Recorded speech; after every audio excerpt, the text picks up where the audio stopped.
কোনোদিনই সফল হবে না। আমি যে কথাটা প্রথমে বলতে চেয়েছিলাম, আমরা যদি আপডেটেড না হতে পারি আমাদের গ্রহণযোগ্যতা থাকবে না। আমার আপডেট করানোর দায়িত্ব তোমাদেরকে এবং নিজেদেরকে, তোমাদের গার্ডিয়ানদেরকে নয়। কারণ তদানীন্তনকালে যে শিক্ষা পদ্ধতি ছিল তার সঙ্গে গুরু শিষ্যের মধ্যে একটা বিশাল দূরত্ব ছিল, যে দূরত্ব বহন করে চললে আমরা অনেকটা পিছিয়ে যাব। আশা করি আমার সঙ্গে অনেকেই সহমত পোষণ করবেন, বা আমি যেটা মনে করি, যদি আমাদের প্রসেনজিৎ গায়ন মহাশয় তার হোয়াটসঅ্যাপ দেখবেন আজকে 5 বছর আগেকার যে ছেলেরা চলে গেছে, সকাল থেকেই তারা আমাদেরকে স্মরণ করছে। সৌমিত্র দিন্দা, শুভেন্দু রায়, রমেন, চিরদীপ এবং এরা। একটু আগে আমাদের ছোট্ট শান্তনু বলছিল, 1000টা বইয়ের সঙ্গে থাকার চেয়ে একটা মাস্টারমশাইয়ের সঙ্গে যদি আমরা থাকতে পারি জীবনটা প্রতিষ্ঠিত হয়ে যায়। আমরা সেই দিকটা উন্মোচন করেছিলাম। তোমরা অজ্ঞাত কারণে যারা যারা আমাদের সঙ্গে দূরত্ব তৈরি করে রেখেছো, শুধুমাত্র তোমাদেরকেও দোষ দেব না। আমরা স্থানীয় বা কেন কিছু কিছু শিক্ষক মহাশয়গণ এখনো সেই ভুল ধারণার বশবর্তী হয়ে আছেন যে শিক্ষকদের সঙ্গে দূরত্ব বজায় করে চলতে হয় ছাত্র এবং ছাত্রীদের। আমি আজকে দাঁড়িয়ে বলি, তোমরা স্মরণ করবে সৌমিত্র দিন্দা মাস্টারমশাইরাও জানেন, অতি সাধারণ একটি ছেলে। হয়তো কিছু কিছু সময় ক্লাসেও কারোর না কারোর সঙ্গে খারাপ ব্যবহার করেছে। শুধুমাত্র আমাদের আদর্শে অনুপ্রাণিত হয়ে সে আজকে MBA করেছে, হয়তো অল্প কিছুদিন পরেই স্কুলের টিচার হয়ে যাবে। একটাই লক্ষ্য ছিল তার, মাস্টারমশাইদের আদর্শ মেনে চলা। আজ থেকে 6 বছর আগে যখন আমি কোনো একদিন হোস্টেলে থাকতাম, তোমরা বিশ্বাস করতে পারবে না, এই সমস্ত ছেলেরা শুধু বাড়ি থেকে চলে আসতো আমার সঙ্গে থাকার জন্যে। মারুফ তখন ক্লাস 5-এ পড়ে, সৌমিত্ররা চলে আসতো, এই চিরদিন একটু পরে চলে আসবে, সুরজিৎ চলে এসছে আমার সঙ্গে সময় কাটানোর জন্যে।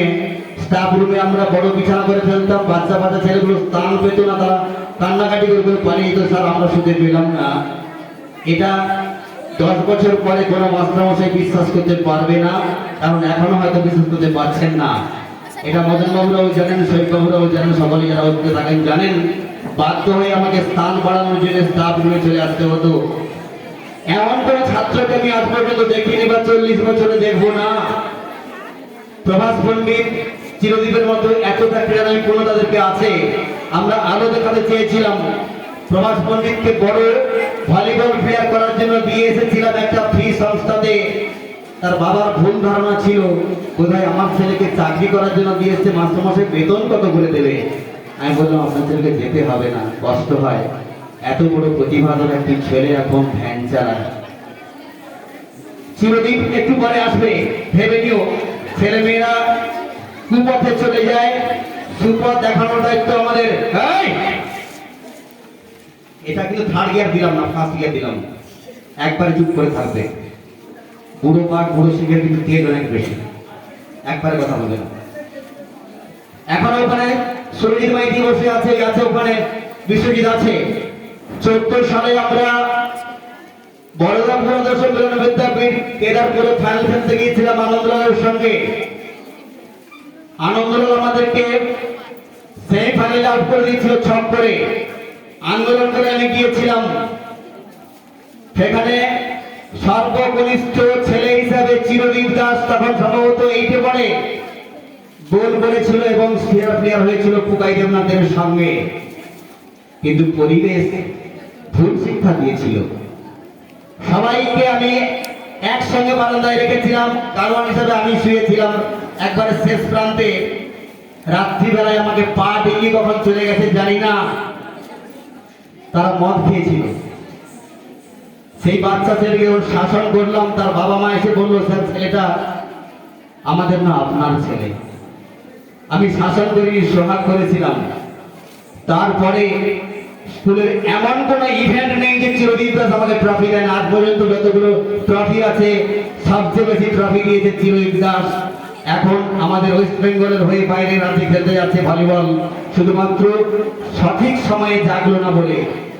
আমাদের প্রশিক্ষক অনেকবার রমেন মাইতিকে বলেছে, রমেন তুমি চেষ্টা করো, মেডেলের জন্য চেষ্টা করো। হয়তো ভাবলো এত পরিশ্রম, সেই রমেন এখনো পর্যন্ত ওয়েস্ট বেঙ্গল হয়ে বাইরে খেলতে যাচ্ছে। তোমরা কাকে নকল করবে? আমাদের মতো মাস্টারমশাইয়ের ক্ষেত্রে দরকার নেই, আমাদের অনেক ছাত্রছাত্রী আছে, তাদেরকে দেখে শেখো। আমাদের অনেক মাস্টারমশাই বলেন তাদের ছেলেমেয়েদের, মানে তোমাদের বৃহত্তর স্বার্থে এখানে না অন্য কোথাও যা। আমি যদি তুলে ধরি এখনই, তোমরা অবাক হয়ে যাবে এখান থেকে কি রত্ন বেরিয়েছিল। মাধ্যমিকে 420 পেয়েছিল একটি মেয়ে, এইখান থেকে ম্যাথে এমএসসি করে দেবনগরে এখন ম্যাথে পড়াচ্ছে। অনেক মাস্টারমশাই নাম জানতে পারবেন না, সকাল থেকে মেসেজ আমার কাছে এসছে। একটি ছেলে তোমাদের মধ্যেই ভাগবতপুরের ছেলে, হোস্টেলে থাকতো, মাঝে মাঝে আমার কাছে ঘুমাতে আসতো, আমার আবৃত্তি দেখে অনুপ্রাণিত।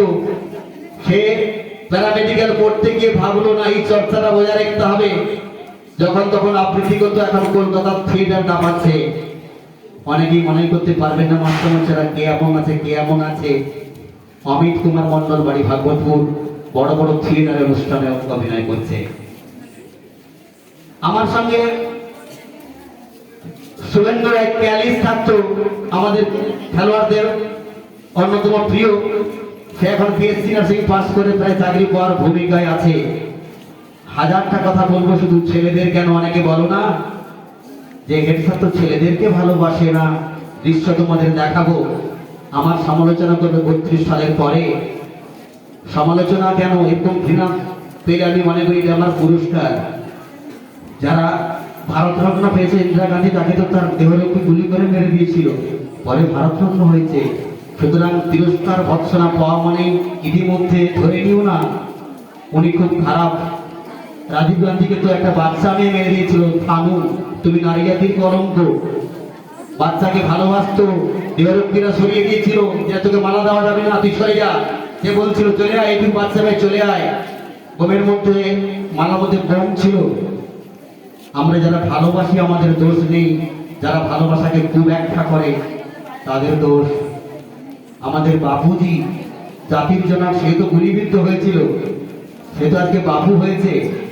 আমি কিন্তু আমার লক্ষ্যে এখন পর্যন্ত স্থির আছি। তোমরা যে যত কথা বলো না কেন, আমি এত দূরে যাব না। মাস্টারমশাই দিগ্বিজয়বাবু আছেন, দিগ্বিজয়বাবুর মেয়েকে তোমরা চেনো, দীপান্বিতা। দিগ্বিজয়বাবু বৃহত্তর স্বার্থে তার ছেলেকে আমাকে দুঃখ দিয়ে নিয়ে চলে গেছিলেন। I don't বোদার।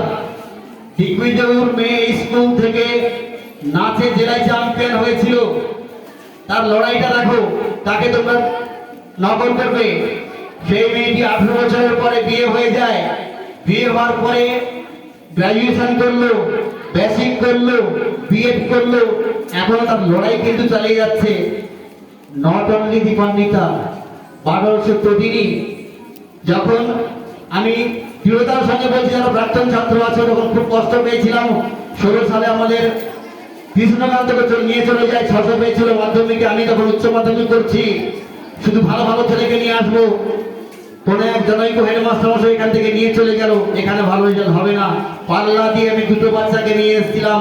কন্ডিশন ছিল জল খাবার দিতে হবে, ভাত খাবার দিতে হবে, বই দিতে হবে, কাপড় দিতে হবে, কাঁথা গুনে দিতে হবে, আমি সব দিয়েছিলাম। সেই বছর বাচ্চু হালদার সায়েন্সে 438 পেয়েছিল। এটা আমরা অনেকেই ভুলে যাই। তটিনী পাত্র, সে ম্যাথে এমএসসি করছে, একটা একেবারে দুস্থ পরিবারের। হ্যাঁ, এখানে কোথায় আমার ওই চিত্তবাবুর মেয়েটি আছে, ভুলে যাচ্ছি। ও আমাকে বলছিল এই স্কুল থেকে মেয়েদের তো কোনো ভালো রেজাল্ট নেই। ভালো করে শুনে রাখো, তোমাদের প্রতিনিধি এই হোস্টেলেই থাকতো। সে ম্যাথে এমএসসি করে কয়েকদিন আগে এসেছিল একটা সার্টিফিকেট নেওয়ার জন্য, বিএড করবে, তার বিয়ে হয়ে গেছে। কিন্তু লড়াইগুলো দেখো, আমরা কাকে নকল করব? দিগ্বিজয় ভালো করে জানে, পঞ্চমী পাত্র 5 বছর বিয়ে হওয়ার পরে সে পুলিশের চাকরি পেয়েছে। লড়াইটা ধরে রাখতে হয়। একটি ছেলে জীবনে কোনোদিন খেলতো না, ছাত্র অবস্থায় অসীমা শ্যামলীরা, মানে ওদের হাতে আমার চাকরি হয়েছে। কেন? ওরা আমাকে চাকরি দিয়েছে, ওরা 6 এসছে, তারপরে আমি এসেছি। ওরা জানে সুপ্রিয় প্রধান ছাত্র অবস্থায় কোনোদিন খেলতো না, আমাদের সঙ্গে মেলামেশা করে প্রশাসনের সঙ্গে জিম করে আজকে পুলিশের চাকরি পেয়েছে। ধৈর্য ধরতে হয়, আমাদের সান্নিধ্যে আসতে হয়। আমাদেরকে অনেকেই অনেক ভাবো যে মাস্টারমশাইদের এখানে পড়ে কি হবে। হ্যাঁ, সুলেখা চলে এসে আমি তোমাকে আহ্বান করেছি, আমার মেয়ে আসতে এখানে ডেকেছিলাম। শুধু আরে বাবা তোমরা বসো, আমরা শুধু তোমাদেরই ছাত্র নয়, মাস্টারমশাই নয়, অনেকেই বেরিয়ে গেছেন, এখনো তাদের শ্রদ্ধার পাত্র। আমি এটা বলেছি, যারা আমাকে ভালোবেসে আসতে পারবে সবাই আজকের দিনে আহত। এরকম এদিকে দেখাবো, এদিকে এদিকে এদিকে ওদিকে সবাই তুলে রাখো, দেখেছো? সুতরাং যারা এখনো ভাবছো এখানে না এখানে না অন্য কোথা, লক্ষ্য দুটো। এক, তোমার আমিত্ব প্রকাশ করা। হ্যালো, আমি বাইরে যদি কোথাও যাই, আমি টাই করে ঘুরতে পারবো, আমি জানি না ব্লেজার করে ঘুরতে পারবো, ভালো ফটো দিতে পারবো। আমি কি এক এক করে বলবো যারা চলে গেছে